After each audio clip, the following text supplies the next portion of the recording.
Well, cell phone bans for New York City public schools is on the cusp of becoming reality after Governor Hochul announced that she reached a deal with state lawmakers on next year's budget. It would require school districts to ban students from using their cell phones during the entire school day. Discretion on how to implement it will be up to the individual district. So what does this mean for the country's largest school system, New York City public schools? And what do parents think about this? Eyewitness News reporter Janice Yu is live on the Upper West Side with reaction today. Janice.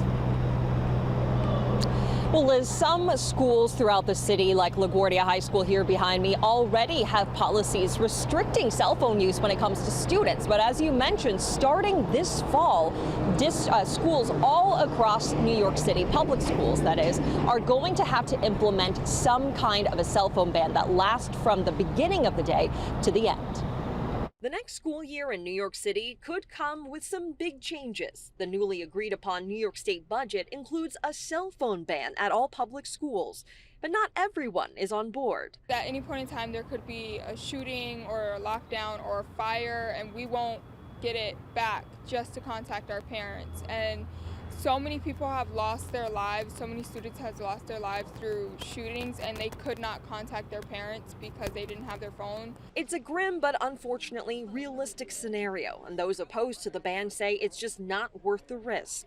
The kids need their cell phones. I believe they should have them. Individual districts will decide how to implement the ban. The only guideline from the state is that it will be in place from bell to bell, meaning no phones at all throughout the entire school day. It's what Raj Goyal, the founder of Phones Free New York, has been advocating for. If you look at the data, in schools that have done this on their own, test scores rise, bullying decreases, depression decreases. So the benefits are really going to outweigh the costs. Goyal and other advocates will now be working together to help districts figure out the best way to store students' phones while they're at school. The school's chancellor tells Eyewitness News she's on board. I've been very vocal about this. When I was a principal, I collected cell phones, so I definitely think instructional time should be sacred. But what we want to make sure is that schools are given autonomy to design a system that works best for them. Well, Governor Hochul has not released all the details when it comes to this new policy, but she has said in the past that there will be exemptions for students who have certain circumstances that require them to have their cell phone on them, even while in school. Live on the Upper West Side, Janice Yu, Channel 7 Eyewitness News.